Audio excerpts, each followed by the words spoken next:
A lone warrior, a wall of flesh and steel. He stood defiant against an entire empire's unexpected fury. This was Hardrada, the last Viking king, a legend forged in fire, seeking England's crown with brutal resolve. And a king, weary and burdened, pushed his men across vast lands, racing a relentless tide of invaders now. Victory's fleeting joy shattered by a whisper. Another storm from across the sea now brewed. England's fate hung. Imagine, if you will, a land suspended between old ways and new, where the very air whispered of change. This was Anglo-Saxon England in the year 1066, a kingdom rich in spirit, yet fragile in its peace. One king, Harold Godwinson, faced an impossible question. Could any man withstand two invasions at once? The north wind howled with an ancient fury, carrying whispers of a storm, not just of weather, but of war. From beyond the northern horizon, a shadow stretched. A name echoed through history. Viking. They were coming. The immediate threat was visceral, existential. Homes burned, lives scattered, a brutal fear gripping the land. This was no mere raid. This was a returning tide, a massive fleet, bringing the full, terrible might of the north. The fury in their eyes, a thirst for glory. They believed England was theirs, a prize waiting for their grasp. A staggering sight, a horizon bristling with sails. 300 longships, 10,000 warriors, descending upon England. Could one man, one newly crowned king, truly face such extraordinary circumstances? His kingdom's fate rested solely on him. Two threats, two overwhelming ambitions. England was a rich prize, coveted by formidable men, hungry for power. Yet, England had its own defenders, men hardened by duty, willing to stand for their king, for their very soil. In every village, every household, a quiet dread settled. The weight of impending conflict hung heavy in the air. But amidst the fear, a spark of defiance. England would not fall easily. Her people would fight. And so, the stage was set for a confrontation unlike any other, at a place called Stamford Bridge, a quiet corner of England, soon to witness a blood-soaked clash, a desperate struggle for a kingdom's very soul. The Anglo-Saxon realm, perched on a precipice, its destiny hanging by threads of steel and human will. This is a story of kings and invaders, of courage and treachery, a tale etched forever in the annals of history. In the hush of winter, a new king was crowned, but the air still held the chill of uncertainty. Harold's ascent felt swift, almost too sudden, a crown heavy with expectation and unspoken doubts. This wasn't merely gold, it was a beacon, drawing hungry eyes from across the narrow seas. Whispers followed the coronation, old loyalties fraying, new seeds of discontent quietly taking root. The shadow of past promises and forgotten claims loomed large over Harold's new dominion. England, a rich prize, lay vulnerable, coveted by those beyond her shores, by kinsmen and kings. The old king's last breath left a vacuum, a question hanging heavy in the sacred English air. An oath was sworn, perhaps in haste, shaping a destiny that would soon collide with fate. The coronation itself felt rushed, a desperate bid to solidify power before the world could truly react. Across the Channel, news of Harold's crown ignited a duke's fury, a claim now brazenly ignored. William of Normandy saw not a king, but a usurper, a broken promise, an unforgivable affront. The parchment lay accusingly, detailing pledges made, promises now shattered by a single desperate act. And in the north, distant rumblings of discontent stirred, a realm always eager to test new authority. Tostig, Harold's own brother, festered in exile, his heart a cauldron of vengeance and bitter betrayal. A family divided, a bond shattered, a personal wound festering at the heart of the kingdom. Far to the north, across icy fjords, other eyes turned towards England, ancient ambitions stirring once more. Harald Hardrada, the last great Viking, dreamt of English gold, a final glorious chapter. His reputation was fearsome, his army seasoned. A storm was brewing on the distant northern horizon. The realm stretched vast, Harold's reach precarious, constantly challenged by geography and sheer distance. In hushed councils, men debated, weighing the impossible choices that now faced their new, uncertain king. Most people, in their humble villages, remained oblivious to the tempest brewing, their quiet lives unfolding. The land was fertile, life seemingly stable, yet beneath the surface, fault lines were truly appearing. The burden of kingship pressed hard upon Harold's shoulders, a crown that offered no easy slumber. He knew the precariousness, the delicate balance of power, the ever-present threat to his throne. Sleepless nights surely followed, each flicker of the candle illuminating the enormity of his fate. The sea, once a protector, now became a highway for ambition, for those who craved English earth.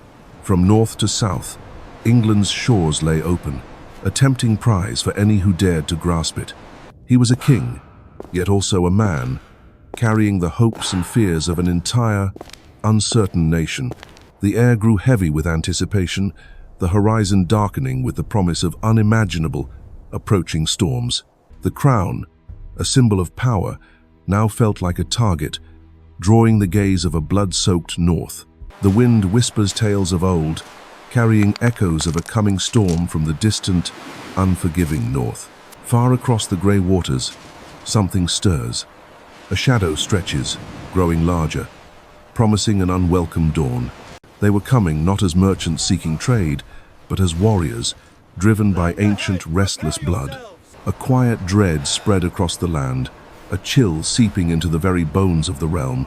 Yet, this was no ordinary raid. A different kind of Viking king now steered these fearsome ships. Meet Harald Hardrada, Hard Ruler, a name whispered with both reverence and profound, chilling fear.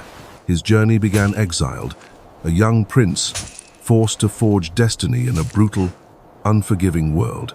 From Rus's freezing forests, he learned politics' cruelties and the sharp, unforgiving edge of power. Then to Byzantium's golden courts, where he served as a fearsome warrior, guarding emperors and secrets. He amassed fortunes and wisdom, mastering strategy, leaving behind a trail of legend and cunning. Returning home, he seized his birthright, becoming king, master of his harsh, northern domain. Norway's crown was not enough. His gaze, ever hungry, now fell upon England's fertile green lands. Ancient ties, old Viking dreams, whispered promises of wealth and glory, beckoned him across the sea. He was no mere raider, his mind a steel trap, planning every move with meticulous, deadly precision. A grand invasion, the last great Viking storm, was slowly, inexorably, beginning to brew. Yet Hardrada was not alone. A bitter, exiled brother would soon join his fateful, ambitious quest. This was Tostig Godwinson, once Earl of Northumbria, brother to England's new king, Harold. Banished from home, betrayed by family, his heart festered with a deep, burning resentment.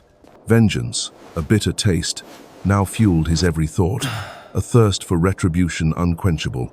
He craved power, a throne, anything to reclaim what was unjustly stripped from his grasp.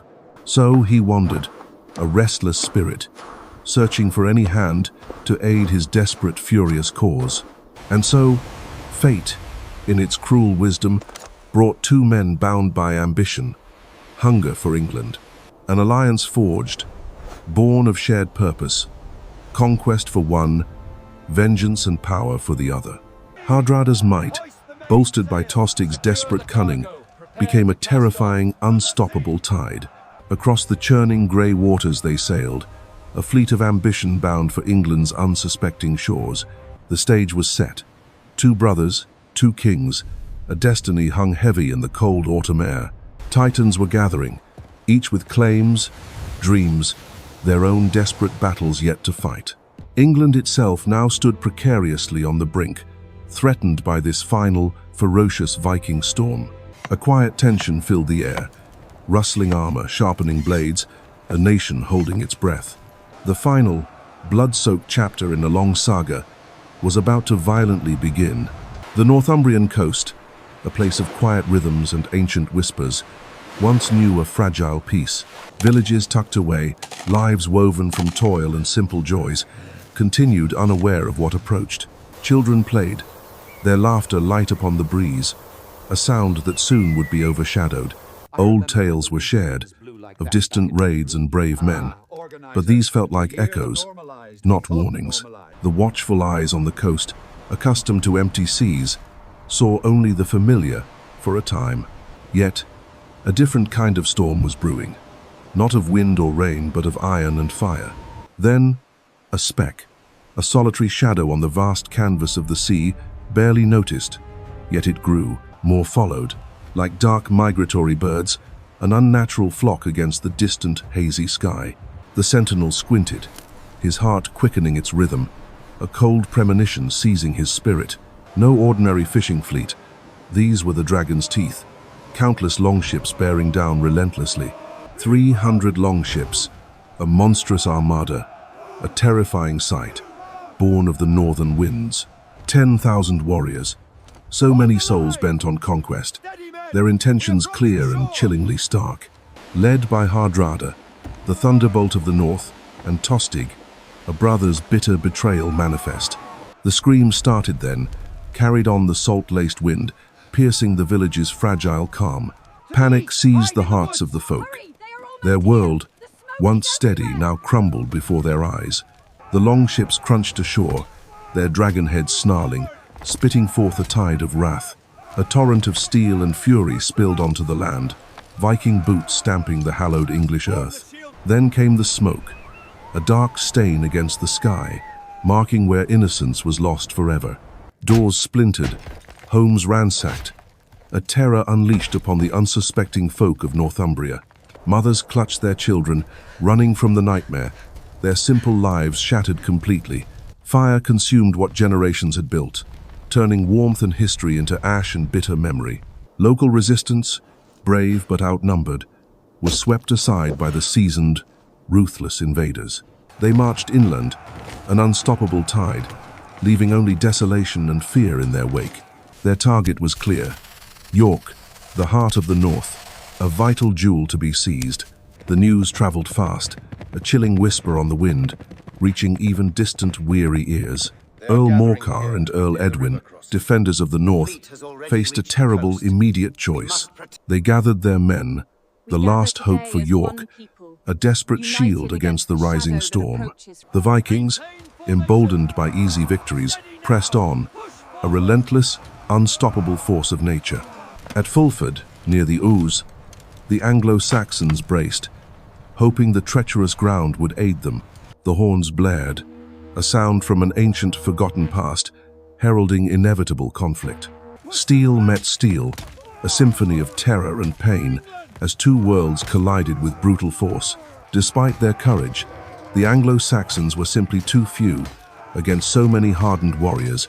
Morcar and Edwin fought valiantly, their desperate efforts echoing across the bloody field. But the tide turned, inevitably, as the marshy ground became slick with defeat and sacrifice. The battle was lost. A swift, decisive victory for the invaders, a profound blow to England. The field of Fulford, now a graveyard, whispered tales of Anglo-Saxon suffering and loss. Hardrada and Tostig stood victorious, their ambitions now seeming terrifyingly within reach. York capitulated, its defenses broken, its people left to the mercy of their new, harsh masters. The news of Fulford, a cold dagger, reached King Harold, far to the south. His coronation barely behind him. Another storm, a greater challenge, now threatened his throne. This was no mere raid. This was an existential threat, a claim to his very kingdom. He knew he could not wait. To hesitate was to lose everything he had sworn to protect. A desperate response was needed, a gamble against time and unimaginable odds, a king's duty. The fate of England, a fragile realm, now rested solely upon one man's swift, courageous decision. Victory's sweet taste often hides bitter news, doesn't it? For Harold it arrived swiftly, chilling him to the bone. The words carried north wind's chill. Hardrada's fleet had landed, a vast ravenous force. The joy of Fulford Gate faded, replaced by a heavy dread that settled deep within their bones. Harold knew, with a certainty that chilled him, the immense, terrifying threat now looming over England. The distance stretched vast, a cruel joke. His army rested, But the north burned. Between his weary men and the invaders lay nearly 200 miles of unforgiving English earth. Many urged patience, a gathering of strength, a pause after such recent bloody triumph. But Harold knew time was a precious commodity, one England simply could not afford to squander. The king's command, whispered through the camp, brought a collective tired gasp of disbelief. An army, still sore from battle, must now march again, faster than any before. Tents fell with heavy sighs. The journey north began anew, a desperate, impossible undertaking. Thousands of weary feet began their impossible pilgrimage, a blur of resolute determination against the morning Sunday. The path ahead wound endlessly, through whispering forests and across vast, indifferent fields. They carried little, their rations quickly dwindling, a constant gnawing worry in their bellies. Logistics became a cruel, relentless master, testing the very limits of human ingenuity and strength. Horses strained and faltered, some collapsing from sheer exhaustion, unable to keep the pace. Roads dissolved into muddy tracks, then vanished into the rough, unforgiving wilderness. Each night, a brief, restless slumber before the relentless call of the new dawn. The sheer speed of this forced march was a terrifying testament to their unwavering human endurance. Never had an English army moved so swiftly across such a formidable, daunting distance. Day bled into night. The rhythmic march became their only truth, their constant companion. Harold rode among them, a silent, unwavering promise etched onto his weary, determined face. He shared their hardship, his own resolve mirroring theirs with every single agonizing step. This relentless, desperate gamble was their final, only hope for a chance at survival. Every muscle ached, every breath was heavy, yet they pressed on, fueled by desperation.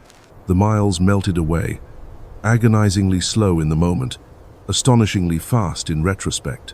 A blur of passing English countryside, mostly unseen by their tired, downcast, desperate eyes. 4 days passed like a single, arduous breath, an incredible feat of human will. Harold's iron will became the army's beating heart, its very pulse, its lifeblood. He pushed them, yes, but more profoundly he inspired a deep, quiet loyalty. This wasn't just a king's command. It was a nation's desperate, pleading cry for survival. Their collective determination became a quiet roar, a defiant promise against the coming storm. Finally, faint signs of the north appeared, the landscape slowly beginning to change. A faint hope flickered in weary eyes, knowing the end of their arduous journey drew near. The element of surprise, Harold's cunning, desperate plan, was now within their grasp. He had gambled everything on sheer, blinding speed, and it had paid off beautifully. At Stamford Bridge, the Vikings basked in false security, utterly unprepared for what approached. Many had shed their heavy armor, the warm weather inviting a dangerous, fatal ease. Their banners fluttered idly, unaware of the English storm brewing just beyond sight. Then, a sudden shadow, a ripple of alarm, as the English vanguard shockingly appeared. Harold rode forward, his presence a stark, imposing silhouette against the morning sky. A parley is called, a moment of fragile pause before the inevitable bloody clash. Harold offered his brother Tostig a measure of peace, a land to call his own. 6 feet of English ground, he defiantly states, the very air whispered of tragedy, a solemn promise to those who would cross. It hung heavy. He was no king, just a man. Yet, the spirit of his people burned within him, defiant. The shield wall paused. An unstoppable tide met unyielding stone in one solitary, defiant soul. A silent challenge was issued, a daring gambit played on fate's cruel, narrow stage. What unfolds? His axe sang a dreadful tune, a lament for the fallen, a warning to all who dared. Each swing of his axe carved a grim testament, a pile of courage, blood, and defiance rising. How could one man hold a host at bay? It defied belief, his spirit made manifest here.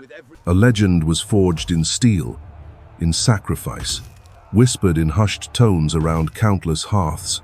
Even the mightiest tide finds a way around the rock, a path unlooked for, cruelly found. The silence after his fall was deafening. a profound quiet marking a true hero's passing. The dam had broken. A river of steel and shouting spilled forth, eager to reclaim this ground. Caught unawares, Northmen scrambled, their festive mood shattered by war's sudden terrifying clang. Stamford Bridge became a crucible, where lives were forged and broken in battle's cruel heat. No quarter asked, none given. A primal scream for survival against overwhelming odds. Desperate, raw. Many fought with bare chests, their skin the only shield against steel's unforgiving bite. Now, Hardrada watched, his decisions weighing heavily. A king witnessing his grand ambition tragically unravel. Tostig, caught between worlds, fought. His last hope was fading, swiftly, tragically, inevitably now. Disciplined, determined, the English shield wall advanced. A tide of steel crushing all resistance. Vikings dug in, struggling to maintain their line, pushed to the breaking point, grimly holding. The air thickened with fear and iron, a grim perfume for the ravenous gods of war. Seeing his men fall, the old king knew his place was among them. In the battle now, his presence alone brought a fleeting surge of hope, a desperate roar against the darkness. Yet, like an ancient oak, the English lines bent, did not break, absorbing fury.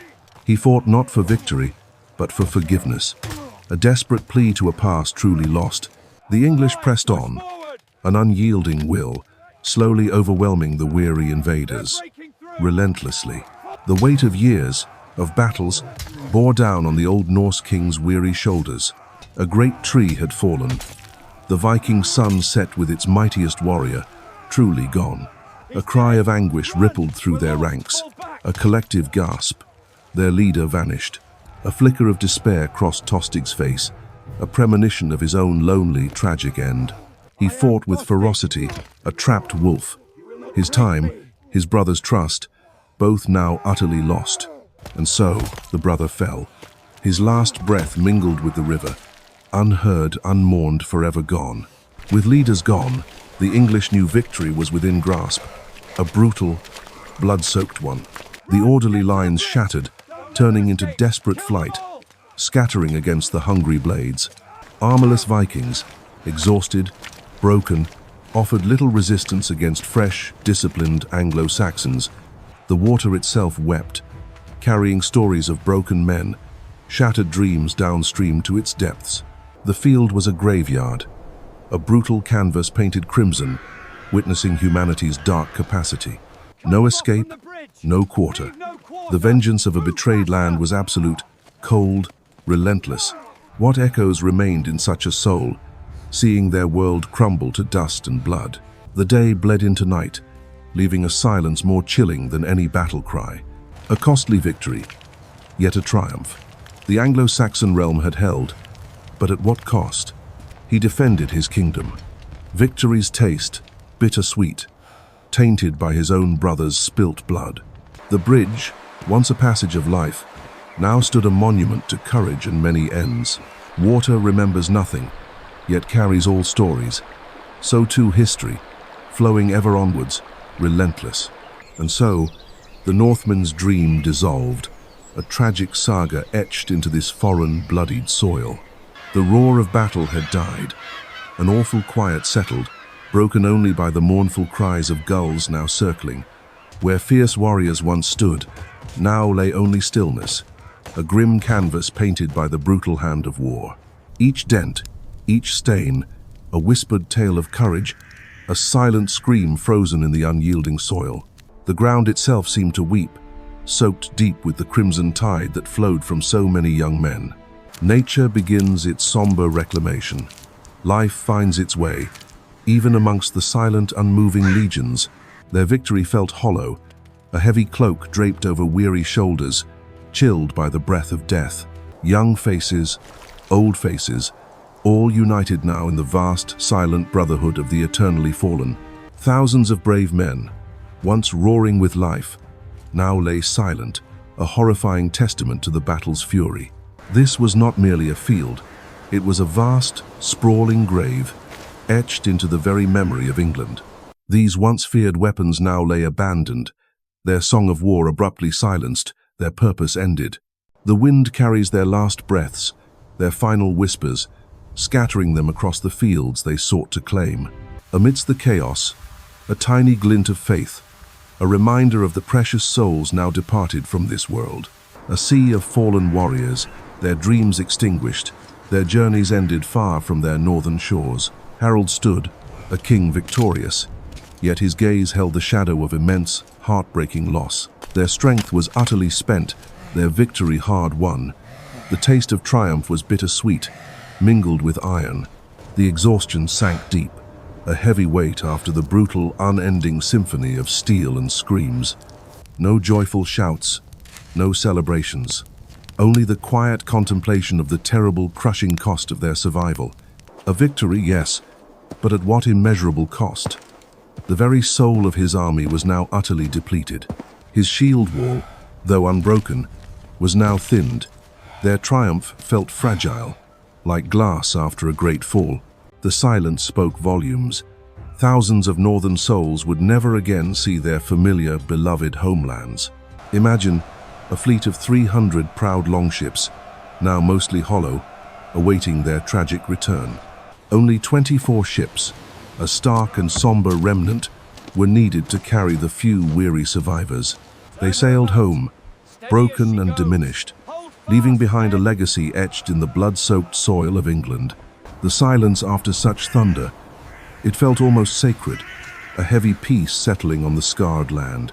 Victory had been earned, carved from the very heart of their courage and unimaginable sacrifice, truly. King Harold, for a moment, allowed himself to breathe, tasting the bitter sweetness of his hard-won triumph. As twilight deepened, a brief illusion of safety embraced the weary, battle-scarred Anglo-Saxon host. But even as they rested, a shadow moved across the distant southern horizon, carrying grim tidings. He rode through the fading light, a silent scream of warning trapped within his desperate, weary soul. Into their quiet vigil, a breathless, urgent whisper broke the fragile peace of that northern night. The king's rest was violently shattered. A chill foreboding crept into his heart, disrupting tranquility. He listened, and the words, like ice, began to spread through his very veins, numbing his senses. From the south, an unthinkable truth emerged. William, with his fleet, had crossed the waters. At Pevensey Bay, a foreign standard now fluttered defiantly, challenging the very heart of England. Just 3 sunrises had passed since their great northern triumph. Now, another foe arrived. The crushing weight of this revelation fell upon him. Victory, it seemed, had come with a cruel price. He saw his weary men, tasted their bittersweet joy. He knew what must be done now. South, he declared, his voice somber. We must turn, face this new, terrible threat now. The celebration died on their lips, replaced by a deep sigh of collective, profound weariness. They turned their backs on the north, on their triumph, beginning a forced march into unknown peril. Each weary step carried them further from solace, deeper into a relentless journey towards destiny. The ground beneath their feet whispered tales of 2 battles, so close, yet worlds apart. That glorious victory, won with so much blood, now felt like a cruel joke of history. A king's burden, heavier than any crown, weighed upon Harold as they journeyed towards their fate. The path ahead, shrouded in gathering clouds, held secrets yet untold, whispers of their coming doom. The hard-won victory in the north had, with tragic irony, ultimately sealed Harold's fateful destiny. The quiet after the storm, holding countless lost lives, etched forever into this very ground. Feel it. This ground, more than battle, became a quiet pivot, reshaping the destiny of a nascent nation. Feel it. Here, the long shadow of dragon ships, looming for centuries, finally began its gentle, last recede. The age of Northmen, their fierce spirit and dreams, finally found its definitive, quiet close. But within this glorious triumph, a cruel irony awaited, leading to untold future, devastating sorrow. Harold's hard-won victory, testament to courage, came at an unimaginable, truly heavy, personal cost. Their bodies weary, numbers thinned, they pressed onward, unknowingly towards their fateful, tragic final fight. The strength spent at Stamford Bridge was soon needed elsewhere, against a new, relentless, ominous tide. This brief, shining victory profoundly altered the course of English history, redirecting its flowing river. And with it, the very language, the culture we share, began its profound, slow, undeniable shift. Stamford Bridge remains an unsung hero, a valiant chapter overshadowed by the greater, future tragedy.